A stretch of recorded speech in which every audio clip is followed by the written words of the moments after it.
Bismillahirrahmanirrahim. Assalamualaikum warahmatullahi wabarakatuh. Alhamdulillah, salatu wassalamu ala rasulillah alihi wa sahbihi wa ala. La hawla wa la quwwata illa billah. Asyhadu an la ilaha illallah wahdahu la syarika lah wa asyhadu anna Muhammadan abduhu wa rasuluh la nabiyya ba'da, amma ba'd. Masyaallah muslimin rahimakumullah. Pagi ini kita akan bahas tentang umat Islam dan pendudukan Jepang serta proklamasi kemerdekaan. Sebenarnya ada beberapa gambar, cuma tidak bisa ditampilkan karena koneksi ke LCD tidak bagus. Terkait dengan zaman Jepang, Jepang ini ikut dalam Perang Dunia, bergabung dengan Jerman di Eropa. Kalau di timur, Jepang itu menguasai hampir semua wilayah jajahan Eropa, mulai dari biasanya disebut dengan ABCD, American, kemudian British, Chinese, dan Dutch. Amerika, mereka menghancurkan pangkalan Angkatan Laut Amerika di Hawaii. Kemudian Cina dia kuasai, mulai dari Manchuria, Cina bagian utara. Kemudian wilayah kekuasaan Inggris juga dikuasai, seperti Singapura dan Malaysia, termasuk juga wilayah Prancis di Vietnam. Wilayah Amerika yang ada di Filipina juga dikuasai. Jadi sebelum abad ke-20, Filipina itu wilayah kekuasaan Spanyol. Di abad ke-20, akhir abad 20, Filipina diambil alih oleh Amerika Serikat. Kemudian Dutch, Belanda, ya, wilayah Hindia Belanda dikuasai oleh Jepang dalam waktu singkat. Kalau orang Jerman menyebutnya Blitzkrieg, ya, serangan kilat. Jadi wilayah yang begitu luas dikuasai, diambil alih oleh Jepang dalam waktu singkat. Nah, biasanya kalau ngambil kekuasaan dalam waktu singkat, hilangnya juga cepat. Ya, biasanya begitu.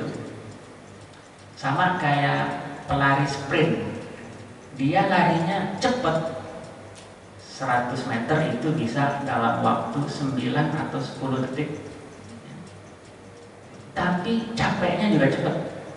Ya, di dunia binatang juga begitu. Ada binatang yang larinya sangat cepat, yaitu citah, ya, sejenis macan, ya, binatang buas, itu larinya cepat. Dari 0 sampai 100 km per jam itu hanya butuh waktu beberapa detik. Cuma nggak bisa tahan lama larinya. Nah, Jepang ini menguasainya cepat, tetapi kekuasaannya juga hilang dengan cepat. Jepang tidak masuk ke Indonesia itu tahun 1942, dan ada semacam, dalam tanda petik ya, anekdot, kenapa Jepang bisa menguasai begitu cepat. Karena salah satunya Jepang itu menguasai dengan menggunakan sepeda, ya. Jadi sepeda itu kan kendaraan yang nggak ada suaranya. Inggris sudah siap-siap di Malaysia menghadapi Jepang, nggak kedengeran datang pasukan Jepang karena pakai sepeda. Tahu-tahu sudah ada di depan mata. Ya. Begitu juga Inggris salah perhitungan di Singapura. Singapura ini pertahanan Inggris paling kuat di Asia Tenggara. Hanya sayangnya moncong meriamnya itu semuanya diarahkan ke laut, karena dugaan Inggris Jepang akan menguasai Singapura lewat laut. Ternyata dia datang dari Malaysia. di mana moncong meriam itu nggak ada satupun yang diarahkan ke arah Malaysia, sehingga dalam waktu singkat dikuasai. Kemudian begitu pula Belanda, ya, pusat kekuasaan, pusat pemerintahan Hindia Belanda itu ada di Batavia. Maka Batavia, Belanda kemudian mundur ke arah puncak, ya, dengan pertimbangan bahwa puncak itu ada di atas bukit pegunungan, ya. Kemudian Batavia itu ada di tepi pantai daratan. Jadi kalau menghujani Batavia dari atas bukit dengan bom lebih mudah ketimbang kalau menguasai Batavia dan Jepang tiba-tiba datangnya dari laut, ya, dari arah Tanjung Priuk. Ternyata Belanda juga salah perhitungan. Ini sudah dihitung sama Jepang bahwa Belanda ini berdasarkan laporan intelijennya menghadapi orang Jepang yang akan masuk ke Jawa Barat itu dari puncak. Maka Jepang nggak lewat laut, nggak lewat Tanjung Priuk, ya, karena orang Jepang di Indonesia itu sudah banyak menjadi intelnya. Ya, intelnya tahun 30-an, 20-an sudah dikirim sama Jepang ke Indonesia. Ada yang jadi pedagang, ada yang jadi turis dan sebagainya, sehingga mereka tahu dan mereka kirim informasi intelijennya ke Badan Tentara Jepang. Jepang nggak datang dari Tanjung Priuk, justru datangnya dari Cianjur. Jadi orang Belanda ngadepnya ke sana, Jepangnya datang dari belakang. Maka dalam waktu singkat Belanda menyerah dari Jepang, tanda tangan. Sebahagian orang Belanda itu dimasukkan ke penjara, sebagian ada yang sempat kabur. Kalau yang di bagian timur Indonesia itu kaburnya ke Australia, dan Australia tidak bisa dikuasai oleh Jepang. Sehingga tahun 1942 bulan Maret itu penguasa Indonesia sudah berubah dari Hindia Belanda menjadi Jepang. Jadi Indonesia ini penjajahnya macam-macam. Ya. Portugis pernah menguasai Indonesia, paling tidak Indonesia bagian timur. Ya. Kemudian Spanyol juga pernah, terutama di Indonesia bagian timur, karena waktu itu kebutuhan rempah-rempah di Eropa sangat tinggi, belum ada air conditioning, ya, AC belum ada, ya, sehingga ketika musim dingin, untuk menghilangkan rasa dingin itu dengan memakan rempah-rempah seperti lada, kemudian pala, yang semuanya ada di Indonesia. Di Eropa nggak tumbuh. Kemudian Indonesia juga pernah dikuasai oleh Inggris, pernah juga dijajah oleh Perancis, Belanda yang paling lama, walaupun tidak sampai 350 tahun, dan Jepang. Ketika Jepang masuk ke Indonesia, maka yang pertama dilakukan membubarkan organisasi masyarakat dan organisasi politik. Organisasi masyarakat dan organisasi politik yang ada di zaman Belanda bubar. Kemudian Jepang bentuk organisasi yang baru, seperti misalnya PSII segala macam itu dibubarkan, bentuk organisasi baru yang dikenal dengan Masyumi. Sebelumnya ada MIAI, Majelis Islam A'la Indonesia, diubah menjadi Masyumi, Majelis Syuro Muslimin Indonesia. Kemudian Jepang juga membentuk Putra, menggantikan organisasi yang bersifat sekuler, diganti dengan Putra, Pusat Tenaga Rakyat. Nah, Masyumi ini dibentuk oleh Jepang karena namanya mirip-mirip Jepang. Masyumi singkatannya. Walaupun kepanjangannya Majelis Syuro Muslim Indonesia, nggak mirip dengan bahasa Jepang, tapi kalau disingkat Masumi itu mirip dengan Jepang, beda dengan Niai. Kemudian pelajaran yang kita ambil dari masuknya Jepang ke Indonesia mengalahkan Belanda yang sudah puluhan tahun di Indonesia adalah ketika Jepang masuk terjadi chaos, kekacauan sosial. Banyak terjadi penjarahan, perampokan toko-toko Cina dan rumah-rumah orang Belanda. Jadi rumah-rumah orang Belanda yang sebelumnya nggak bisa disentuh oleh orang pribumi, juga toko-toko Cina yang mendapatkan perlindungan dari pemerintah kolonial Belanda. Jadi kalau ada konflik antara pribumi dengan orang Cina, itu pasti yang dimenangkan orang Cina. Karena struktur tingkat sosial masyarakat itu yang paling atas Belanda. Yang nomor 2 disebut dengan Vreemde Oosterlingen, orang timur asing. Jepang, Cina, kemudian Arab, India. Paling bawah inlander, pribumi.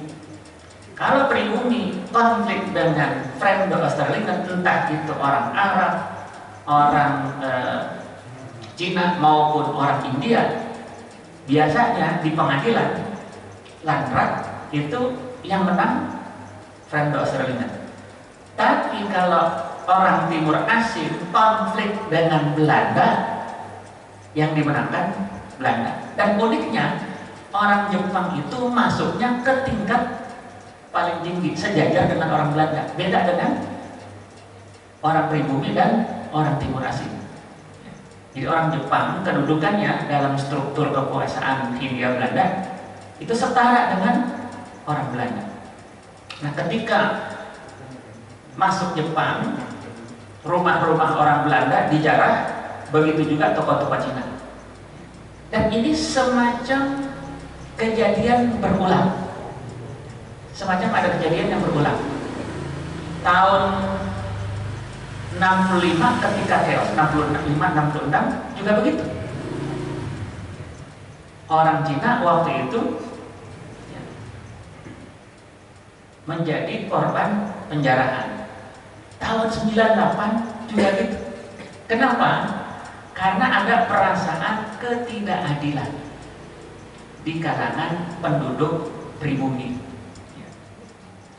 Kenapa orang Cina yang jumlahnya sedikit menguasai ekonomi mayoritas?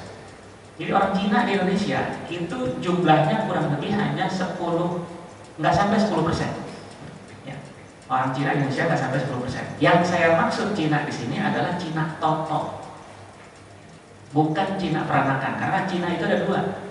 Cina Toto, murni Cina, dia bergaul dengan orang Cina, menggunakan bahasa Cina dalam pergaulan sehari-hari, nikahnya sama orang Cina, nggak mau dengan pribumi, dan masih terikat dengan leluhurnya di Cina daratan. Itu Cina Toto.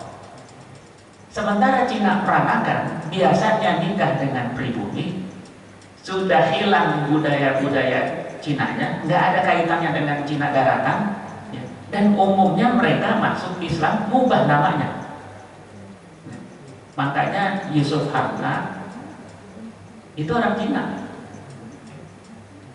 namanya diubah jadi Yusuf Hamka karena dia anak angkatnya Hamka. Dia juga pengusaha, orang kaya juga. Sebahagian jalan tol itu milik dia, ya. Sahamnya paling besar di beberapa jalan tol, antara lain Desari, ya. Itu nggak masuk 9 naga. Kalau 9 naga itu Cina Toto, istrinya orang Cina, keluarganya orang Cina, punya kaitan, masih banyak saudaranya di Cina daratan. Karena kalau orang Cina daratan masuk ke Indonesia, kemudian ubah namanya jadi Islam, agamanya jadi Islam, ubah namanya sama dengan pribumi, itu Cina daratan, orang Cina daratan memutuskan semua hubungan persaudaraan. nggak ada lagi kaitannya. Nah, Indonesia waktu merdeka sampai 1956 itu masih menganut dua kewarganegaraan. Boleh jadi warga negara Indonesia dan pada saat bersamaan boleh jadi warga negara asing. Banyak orang Cina ya, yang Cina Toto ini kewarga negara Indonesia juga punya kewarganegaraan Cina. Ya. Tahun 56 Indonesia berubah menjadi single, ya, satu kewarganegaraan. Kalau jadi warga negara Indonesia nggak boleh jadi warga negara yang lain. Nah, jika kita melihat tegak atau tidaknya keadilan itu, kalau kita ingin lihat, maka akan sangat jelas terlihat ketika terjadi transisi perubahan kekuasaan. Bukti bahwa Belanda itu tidak berbuat adil adalah ketika Belanda nggak punya kekuasaan digantikan oleh Cina. Banyak terjadi penjarahan. Begitu juga ketika Jepang kalah perang, terjadi juga penjarahan. Ya. Tahun 45, ya, zaman revolusi itu di Depok ada disebut istilah gedoran. Bapak Ibu mungkin pernah dengar istilah gedoran. Ya. Jadi rumah-rumah Belanda Depok, sebenarnya Belanda Depok ini orang Indonesia. Cuma disebut Belanda Depok karena dia beragama Kristen. Jadi ada orang Bali dibaptis jadi Kristen, orang Jawa, itu sebutnya Belanda Depok. Ada Sudira, Lun dan seterusnya, itu sebenarnya orang Indonesia yang sudah dibaptis oleh Cornelis de Sextelen, ya, yang punya Depok, tuan tanahnya Depok. Jadi tanah Depok itu dibeli oleh orang Belanda sebagai tuan tanah, Cornelis de Sextelen, ya. Itu yang beli Depok, dan untuk mengolah tanah di Depok dia ambil orang-orang dalam tanda petik, ya, budak, kemudian dimerdekakan. Anak keturunannya kemudian mendapatkan warisan dari Cornelis tadi, ya, karena Cornelis ini nggak punya anak dan dia nggak menikah. Setahu saya dia pastor, ya. Maka anak angkatnya inilah yang kalau nggak salah ada 12, ya. Yang keturunannya sebagian ada di Depok Lama, itu rumah tinggalnya di sebagian itu digedor rumahnya, diambil paksa harta bendanya oleh pribumi. Begitu juga tahun 65 ketika ketidakadilan juga masih terjadi. Banyak terjadi hal-hal seperti perampasan, ya, perampokan orang-orang yang dianggap selama kekuasaan itu masih kokoh. Begitu kekuasaan runtuh, maka orang yang dianggap berafiliasi pada kekuasaan itu mengalami perampokan. Kemudian banyak tokoh-tokoh Muslim dan juga orang-orang Indonesia ketika Jepang berkuasa Indonesia itu ikut di dalam peta, ya, pembela tanah air, bahasa Indonesianya. Bahasa Jepangnya Kyodo Boy Gyugun, ya. Kyodo Boy Gyugun, pembela tanah air. Seperti Sudirman. Sudirman ini guru dari sekolah, kalau nggak salah, SMP Muhammadiyah. Soeharto anak petani, ya. Supriyadi dan seterusnya ini menjadi tokoh-tokoh dari peta, ya. Sementara di zaman Belanda, kalau dia bukan anak dari bangsawan, nggak bisa masuk dalam Kenil, Koninklijk Nederland Inlandse Lager, nggak akan bisa. Abdul Haris Nasution masuk ke Nil karena dia orang tuanya punya jabatan kebangsawanan, ya, kenegaraan di Sumatera. Urip Sumoharjo juga gitu. Kalau Soeharto nggak bakalan bisa masuk ke Nil, kenapa? Bapaknya petani. Ya. Walaupun kemudian nikah dengan Ibu Tin yang keturunan keraton, tapi itu nggak dianggap oleh Belanda. Makanya mereka yang tidak bisa masuk ke Nil zaman Jepang, mereka masuk peta. Makanya di ketentaraan Indonesia dulu dikenal ABRI, ya, kemudian dipecah, polisi berdiri sendiri. Di Angkatan Perang Indonesia, Angkatan Bersenjata Indonesia itu ada 2 jalur. Satu jalur ke Nil, biasanya jadi administratur yang ngatur struktur ketentaraan, ya. Dan di situ yang ngatur itu Urip Sumoharjo. Dan dari peta, ya, dari tentara yang dibentuk oleh Jepang. Biasanya kalau dari peta ini dia ahli di bidang motivasi, ya, semangat. Ya. Ma'asyiral muslimin rahimakumullah, ya. Jepang itu nggak percaya kepada tokoh-tokoh bangsawan, kepada mantan-mantan Kenil. Makanya beberapa perwira dari peta itu diambil dari tokoh muslim dan orang-orang biasa. Kemudian ada Putra, Pusat Tenaga Rakyat. Ini semacam organisasi politik yang dibentuk oleh Jepang, ya. Itu dipimpin oleh Soekarno, Hatta, Ki Hajar Dewantara, dan tokoh Muhammadiyah Haji Mas Mansur. Ya. Dia salah satu pimpinan Muhammadiyah, masuk di antara 4 pimpinan dari Putra.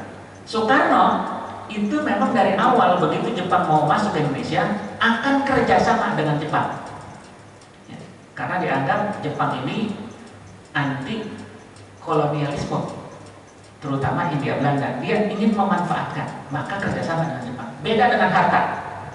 Hatta mengetahui bahwa Jepang jauh lebih berbahaya ketimbang Belanda. Karena bagi Hatta, Jepang ini fasis. Fasis itu dari bahasa Italia, fascio. Fascio artinya tongkat. Ya. Kalau dia nggak mau menurutin apa kata Jepang, dipukul pakai tongkat. Ya. Makanya banyak para santri dan ulama yang disuruh sekre mereka. Sekre menghadap ke timur, ya, pada waktu pagi, semacam rukuk dalam sholat, ya, tetapi menghadapnya bukan kiblat, tapi ke Jepang. Kenapa? Karena di sana ada raja Jepang yang orang Jepang percaya sebagai keturunan Dewa Matahari. Sebahagian besar ikut sekre, kecuali beberapa orang. Seperti bapaknya Hamka, Haji Abdul Karim Amrullah, ya. Bapaknya Hamka itu nggak mau tunduk rukuk ke arah Jepang, disiksa tetap nggak mau. Akhirnya Jepang kalah. Kemudian Jepang setelah mempelajari karakter agama Islam, ini bahaya. Kalau mereka melawan umat Islam ini kemudian memunculkan semangat jihad, Jepang nggak akan dapat bantuan dari umat Islam di Indonesia. Sementara Jepang mulai tahun 1944 itu mulai terdesak. Di sisi lain umat Islam mulai banyak berontak. Di Cirebon itu ada pemberontakan, kemudian di Aceh, di beberapa daerah banyak terjadi pemberontakan yang dimulai oleh kiai. dimulai dari pesantren. Maka Jepang akhirnya nggak memaksakan untuk segre. Ya. Hatta menganggap Jepang ini fasis, lebih berbahaya dari Belanda. Maka Hatta nggak akan mau kerjasama dengan Jepang. Cuma begitu Jepang masuk, Hatta mau nggak mau kerjasama dengan Jepang karena terancam jiwanya. Jadi dengan terpaksa Hatta kerjasama dengan Jepang. Begitu juga tokoh pendidikan nasional, yaitu Ki Hajar Dewantara, kerjasama dengan Jepang. Muhammadiyah mau nggak mau juga kerjasama dengan Jepang. Dan Nahdlatul Ulama sama sekali oleh Jepang tidak dilibatkan dalam pusat tenaga rakyat. Karena Jepang lebih cenderung kepada organisasi Islam modern, bukan kepada organisasi Islam yang tradisional. Nah, kemudian organisasi Putra ini adalah sebagai pengganti gerakan 3A. Nippon Pemimpin Asia, Nippon Pelindung Asia, Nippon Cahaya Asia yang dipimpin oleh Mr. Samsudin, karena dianggap tidak efektif diganti dengan Putra. Nah, walaupun Jepang menarik perhatian kaum muslimin untuk mendukung mereka dalam Perang Dunia Kedua menghadapi Amerika dan sekutu-sekutu lainnya, tetapi banyak kaum muslimin yang membangkang kepada Jepang. Seperti tadi saya sudah sebutkan, HK, bapaknya dari Hamka, Haji Abdul Karim Amrullah. Kalau Hamka itu Haji Abdul Malik Karim Amrullah. Ya, Hamka itu singkatan. Karena panjang namanya Haji Abdul Karim Amrullah, disingkat jadi Hamka. Kemudian di sekitar daerah Cirebon, Tasikmalaya dan sekitarnya, itu ada pemberontakan Kiai Haji Zainal Mustafa. Di Aceh ada Tengku Abdul Jalil. Nah, kalau di Aceh ini beda antara Tengku dengan Teku. Kalau Tengku pasti ulama, ya, Tengku pasti ulama. Makanya kemarin yang meninggal mantan sekretaris MUI, Tengku Zulkarnain itu ulama. Dan dia ngaku bahwa dia sebenarnya keturunan Cina juga. Tengku Zulkarnain itu dia ulama dan dia masih ada keturunan Cinanya. Tapi kalau Teku Johan itu bangsawan. Nah, yang berontak kebanyakan dari kalangan ulama. Kemudian di Indramayu itu rakyat Indramayu juga berontak.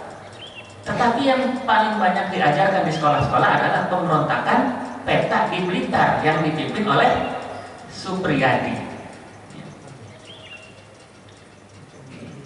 Masyarakat muslimin rahimakumullah. Nah, apa pentingnya zaman Jepang bagi kemerdekaan Indonesia? Ketika Jepang mulai terdesak tahun 1944, maka Jepang menjanjikan kemerdekaan kepada Indonesia. Ya, jadi Perdana Menteri Jepang Koiso, saya nggak tahu nih masih turunan Jawa apa enggak ya. Kalau di sini kan bisa dibaca Koiso, nah itu berarti orang Jawa. Koiso, tapi ini orang Jepang.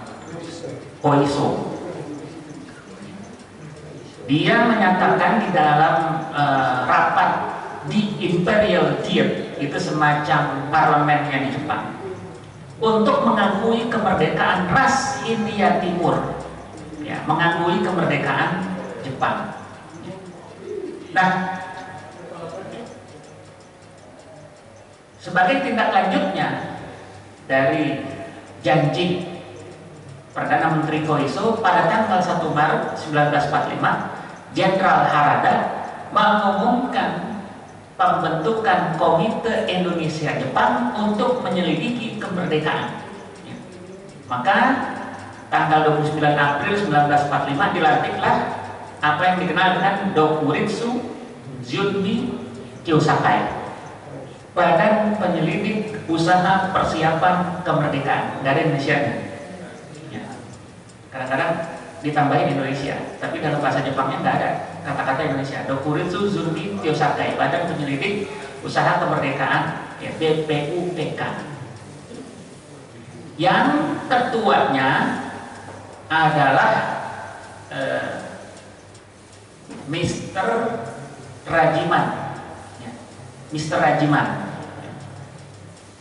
Dr. Rajiman, ya, Dokter Rajiman, orang bangsawan dari Jawa, ketuanya. Nah, ketika dia mimpin rapat pembukaannya pertama, dia bertanya begini kepada peserta rapat. Itu peserta rapatnya anggota dari BPUPK itu sekitar 60 orang. Ya. Ada banyak perwakilan dari seluruh etnis yang ada di Indonesia. Hampir seluruh etnis terwakili di situ. Dia bertanya, nanti kalau Indonesia merdeka, apa dasar negara yang akan kita bentuk, yang akan kita tetapkan? Kalau Indonesia merdeka, dasar negaranya apa? Berdasarkan catatan sejarah, yang muncul itu 3 orang yang mengusulkan dasar negara. Padahal nggak cuma 3 orang. BPUPK ini anggotanya kurang lebih 60 orang, tapi yang muncul ke permukaan mengusulkan 3 orang. Sekarang malah disingkat cuma 1 orang. Yang mengusulkan dasar negara cuma 1 orang. Seakan-akan cuma 1 orang, padahal anggotanya banyak. Menjawab pertanyaan pimpinan rapat Dr. Rajiman pada tanggal 29 Mei muncullah Muhammad Yamin, Mr. Muhammad Yamin. Dia usulkan yang pertama, dasar negara yang nanti akan kita bentuk itu adalah yang pertama perikebangsaan, nasionalisme. Karena dia ahli bahasa, dia pakai istilah bahasa lokal, perikebangsaan, dia pakai bahasa Indonesia. Yang kedua, perikemanusiaan. Yang ketiga, periketuhanan. Jadi ketuhanan oleh Yamin diusulkan sebagai sila ketiga. Yang keempat, perikerakyatan. Yang kelima, kesejahteraan rakyat. Itu usulan Muhammad Yamin. Ya.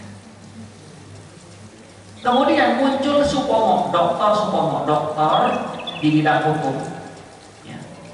Yang pertama kata dia, persatuan. Yang kedua, kekeluargaan. Di zaman Soeharto ini dipelintir. Ekonomi Indonesia berasaskan kekeluargaan, yaitu keluarganya saja. Yang ketiga, keseimbangan lahir batin. Nah, karena dia orang Jawa, dia nggak nyebut periketuhanan. Keseimbangan lahir dan batin, maksudnya sama dengan ketuhanan. Jadi ada unsur spiritualitas, bukan hanya lahirnya saja yang dibangun, tapi juga batinnya. Yang keempat, musyawarah. Walaupun dia orang Jawa, dia masih pakai istilah bahasa Arab, musyawarah. Yang kelima, keadilan rakyat. Itu dia kemukakan tanggal 31 Mei. Ya. Karena tanggal 30 Mei itu hari Ahad, libur, nggak ada rapat. Tanggal 1 Juni, ya, berarti hari Selasa nih, 1 Juni, Soekarno usul yang pertama kebangsaan, yang kedua internasionalisme, yang ketiga mufakat, pakai bahasa Arab juga Soekarno, mufakat itu bahasa Arab, yang keempat kesejahteraan sosial, yang kelima baru ketuhanan. Jadi sila ketuhanan dari 3 pengusul ini nggak ada yang mengusulkan sila pertama. 2 orang usulkan sila ketiga, 1 orang Soekarno usulkan sila kelima. Kok bisa tiba-tiba dalam Undang-Undang Dasar 45 di pembukaan ketuhanan itu jadi sila pertama? Gimana ceritanya? Nah, ini yang nggak diketahui. Kalau sekarang diresmikan bahwa lahirnya Pancasila 1 Juni, kan pemerintah ngambil keputusan lahirnya Pancasila 1 Juni, itu berarti Pancasila usulannya Soekarno. Yang silanya pertama kebangsaan, kedua internasionalisme, ketiga mufakat, keempat kesejahteraan sosial, yang kelima baru ketuhanan. Itu pun sekarang nambahin ketuhanan yang berkebudayaan. Ketuhanan yang berkebudayaan. Apa itu ketuhanan yang berkebudayaan? Jadi ketuhanan atas dasar hasil daya pikir manusia. Karena budaya itu berasal dari bahasa Sanskerta, budi dan daya. Jadi agama itu sebenarnya ada dua, agama langit dan agama bumi. Agama langit itu dari Tuhan, ngakui bahwa Tuhan yang membentuk agama. Kalau agama bumi, agama hasil karya cipta manusia. Apa itu agama bumi? Konghucu itu agama bumi. Karena yang menciptakan agama itu adalah Konghucu, Confucius. Buddha agama bumi. Karena yang menciptakan agama Buddha adalah Siddhartha Gautama. Hindu agama bumi. Karena agama Hindu muncul sebagai aturan supaya ada keteraturan masyarakat ketika orang Arya. Jadi orang Arya ini bukan asli orang India. Orang Arya itu dari luar India masuk ke India, berperang dengan orang asli India, Dravida. Hubungan antara Arya dengan Dravida ya, supaya diatur supaya harmonis, muncullah agama Hindu pada tahun kurang lebih 2000 sebelum Masehi. Agama langit hanya Islam, Yahudi, dan Kristen. Karena kitabnya dari langit, disebutkan di dalam Al-Quran. Masyaallah muslimin rahimakumullah. Ditentang usulan ini oleh antara lain Ki Bagus Hadikusumo. Ki Bagus Hadikusumo juga pidato dalam BPUPK. Cuma ini tidak disebut-sebut dalam sejarah. Kalau kita mau lihat risalah rapat sidang BPUPK, ya, itu sebenarnya yang menjadi notulen waktu itu nggak ada rekaman kaset, jadi ditulis pakai tangan dengan steno, ya, tulisan cepat. Yang jago dalam hal itu adalah Abdul Karim Pringgodikdo. Ya, dia tulis. Catatan yang ditulis Abdul Karim Pringgodikdo setelah Indonesia merdeka dipinjam Muhammad Yamin. Katanya saya mau nulis tentang sejarah, saya minjem catatan rapatnya. Dikasih, padahal ini milik negara. John yang nulis Abdul Karim Pringgodikdo itu jadi dipegang sama Abdul Karim, dipinjam Muhammad Yamin. Lama nggak balik-balik. Dipinjam nggak, biasa kalau orang Indonesia begitu. Minjem itu sama juga minta jadi hak miliknya. Makanya kalau orang minjem udah mendingan ikhlasin aja daripada nggak balik nyesel dan jadi sakit hati, udah ikhlasin aja. Nah, Muhammad Yamin minjem nggak balik, begitu tiba-tiba muncul buku tentang catatan rapat BPUPK. Risalah rapatnya hilang, nggak balik.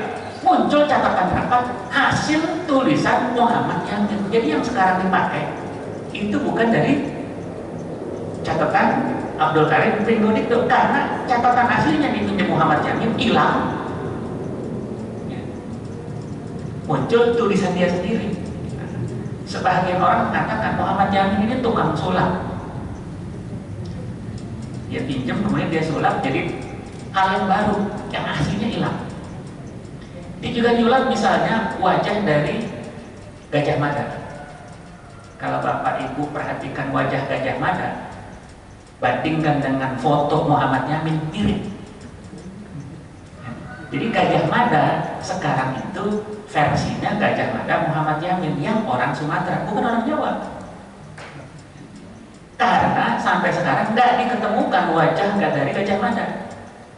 Muhammad Yamin ini jago hukum, jago kesenian, juga jago melukis.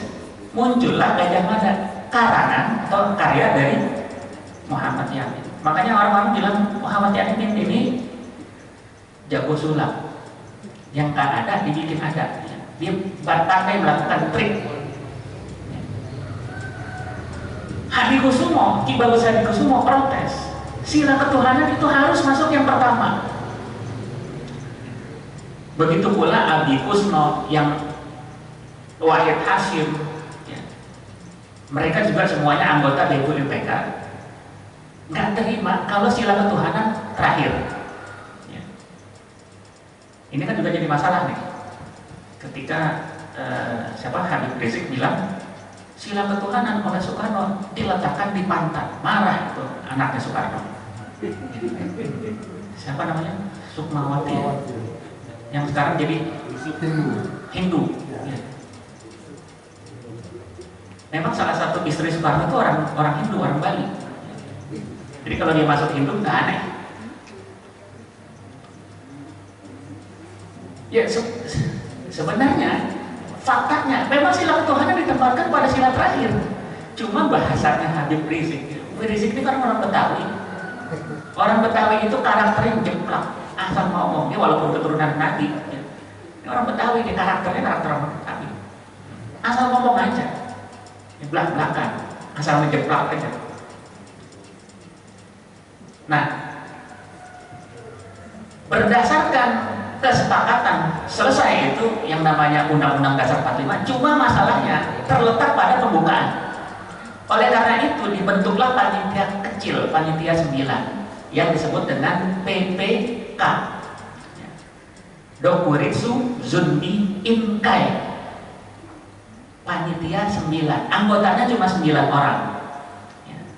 Dari anggota yang 9 orang itu lahirlah kesepakatan yang dikenal dengan Piagam Jakarta tanggal 22 Juni 1945.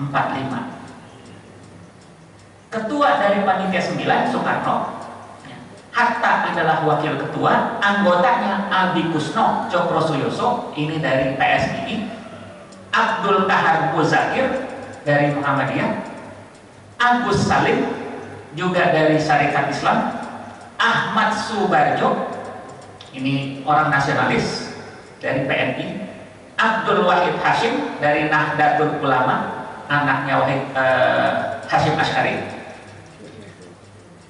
Kemudian Muhammad Yamin, nasionalis, Alexander Andris Maramis, orang Indonesia Timur dari Sulawesi Utara, dan dia Kristen Protestan. Tanda tangan Piagam Jakarta. Apa isi Piagam Jakarta? Isinya sama dengan Pancasila yang sekarang, ya. 5 sila yang sekarang, yaitu yang pertama, bedanya di sila pertama. Sila pertamanya adalah ketuhanan dengan kewajiban menjalankan syariat Islam bagi pemeluk-pemeluknya. Maramis tanda tangan. Kenapa? Karena Maramis tahu ini hanya mengikat orang Islam saja. Oke, tanda tangan. Pasti dia nanya, dengan orang Kristen Indonesia Timur berlaku enggak? Syariat Islam hanya berlaku bagi pemeluk-pemeluknya. Makanya dia tanda tangan Piagam Jakarta. Selesai urusan. Sudah jadi itu Undang-Undang Dasar 45. Hanya saja di pembukaannya, ya, yang kemudian disebut dengan Pancasila itu, sila pertamanya ada klausul tambahan dengan kewajiban menjalankan syariat Islam bagi pemeluk-pemeluknya.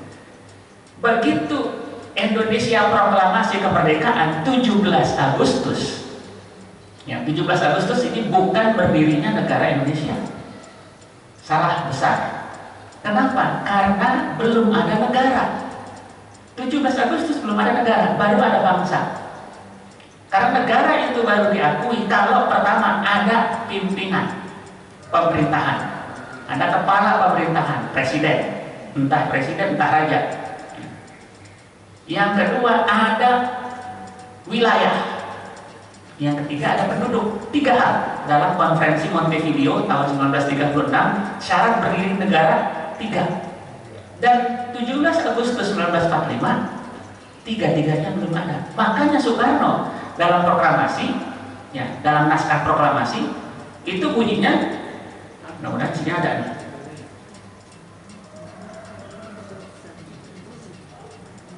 Atas nama rakyat, atas nama bangsa Indonesia, proklamasi kami bangsa Indonesia dengan ini menyatakan kemerdekaan Indonesia. Hal-hal yang mengenai ini yang saya baca tulisan asli ya, ada coret-coretnya. Tulisan tangan Soekarno itu tulisan aslinya, tapi yang resminya yang sudah diketik.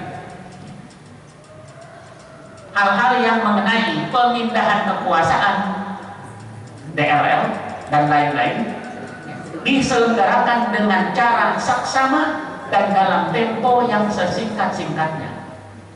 Yang ngebacain ini Hatta, yang nulis Soekarno, yang ngetik Sayuti Melik, ya. Atas nama bangsa Indonesia, nggak ada negara.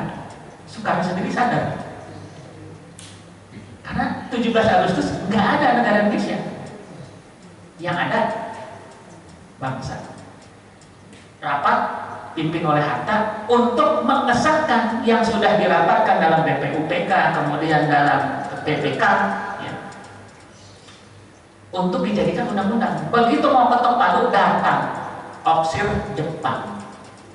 Orang Indonesia Timur nggak mau gabung dengan NKRI kalau sila pertama nggak diganti. Hatta bingung. Kalau ini nggak disahkan, sementara pasukan sekutu pasti akan ngambil alih Indonesia, Indonesia nggak jadi merdeka, nggak akan terbentuk negara Indonesia, baru bangsa. Kalau ini nggak disahkan, nggak akan terbentuk negara. Kalau nggak ada negara, maka nggak ada perundingan. Kalau nanti terjadi maaf dari pihak Belanda, nggak ada terjadi perundingan yang setara negara dengan negara, apple to apple. Maka dibujuklah oleh Hatta orang-orang Islam untuk menerima penggantian sila pertama.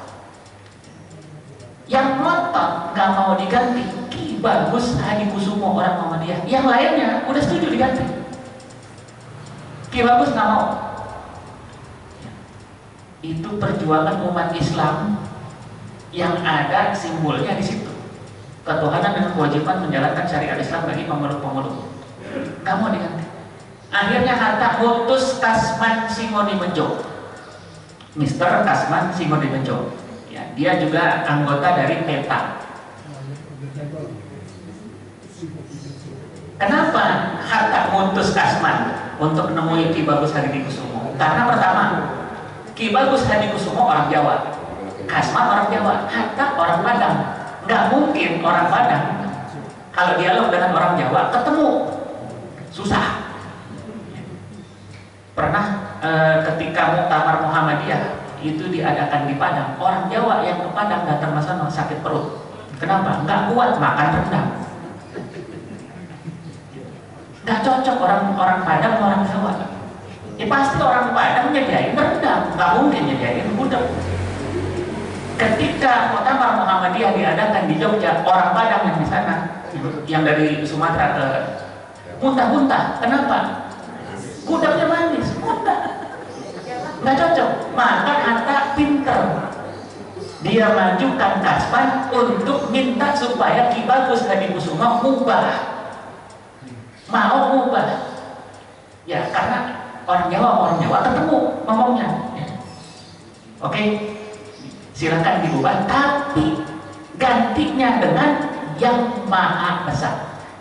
Kewajiban menjalankan syariat Islam bagi pemeluk-pemeluknya, kata Ki Bagus Kusumo, oke silakan dicoret, diganti dengan yang maha besar. Kata Ki Bagus, itu maksudnya tauhid. Ketuhanan yang maha esa adalah ketuhanan yang satu-satunya tunggal, yang maha esa. Maksudnya tauhid.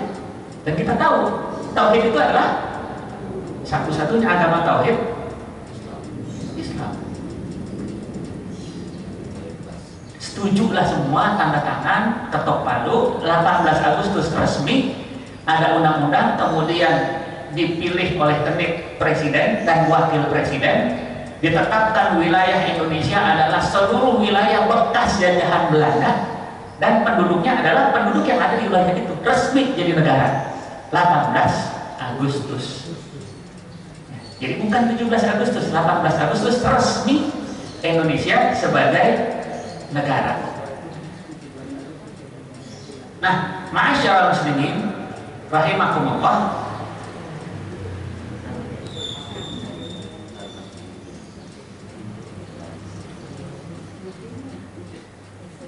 ketika merumuskan naskah proklamasi, dan ini juga jarang disebut-sebut dalam pelajaran sejarah, itu di rumah Maidan dan kemudian proklamasinya di rumah Faraj bin Said bin Awad Marta, atau disingkat Faraj Marta. Dia adalah orang Arab Indonesia, lahir 1897, wafat 1962, dikenal sebagai saudagar, pengusaha. Dia punya NV, waktu itu NV Marba. Dia menghibahkan rumahnya di Pegangsaan Timur nomor 56 kepada Soekarno. Soekarno dikasih rumah gratis. Yang ngasih rumah Pegangsaan Timur itu untuk kemudian proklamasi itu sebenarnya milik Faraj Marta, dikasih sama Soekarno dan digunakan sebagai tempat proklamasi. Sekarang rumahnya sudah diubah menjadi patung proklamasi. Patung apa namanya? Yang ada Soekarno Hatta berdiri bersebelahan. Itu rumahnya Faraj Marta, dihibahkan pada Soekarno. Disitulah terjadi proklamasi. Masyaallah muslimin rahimakumullah. Jadi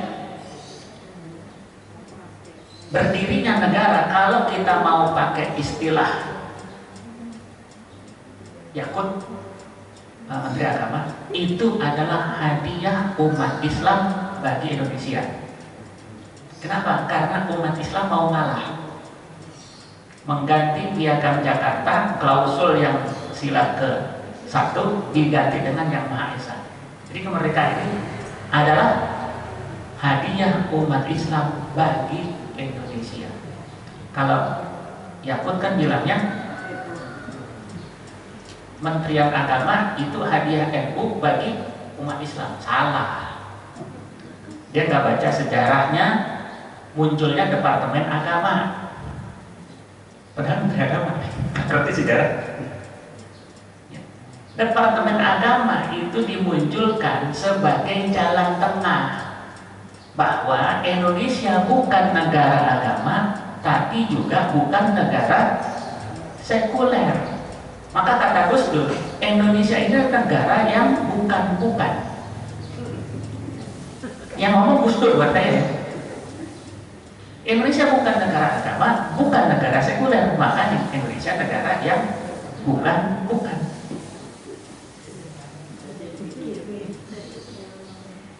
Dimunculkan Departemen Agama sebagai bahwa pemerintah sebagai maksud bahwa pemerintah punya perhatian pada agama. Muncul Departemen Agama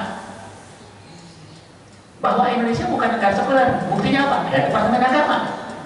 Indonesia bukan negara agama. Buktinya apa? Nggak ada satu agama pun yang jadi dasar negara. Beda misalnya dengan Filipina. Filipina negara sekuler murni. Kenapa? Karena nggak ada Departemen Agama. Filipina nggak ada Departemen Agama. Filipina itu negara sekuler murni. Indonesia bukan negara sekuler. Kenapa? Buktinya Departemen Agama.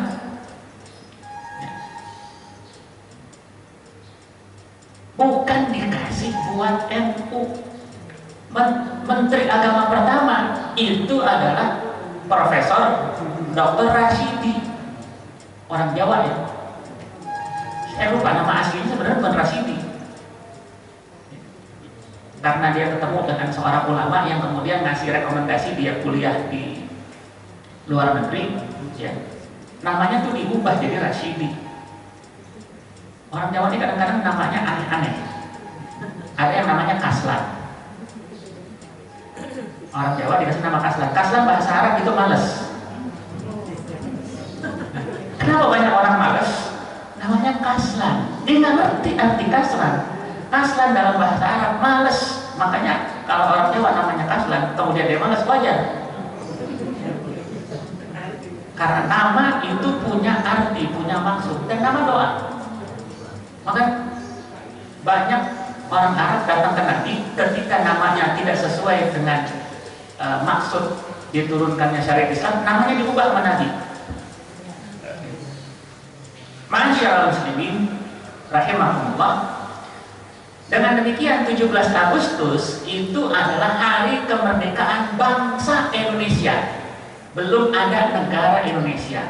Karena syarat berdirinya negara, ya, ada rakyat, wilayah, pemerintah yang berdaulat sebagaimana disepakati dalam Konferensi Montevideo tahun 1936. Tahun 1960-an ditambah lagi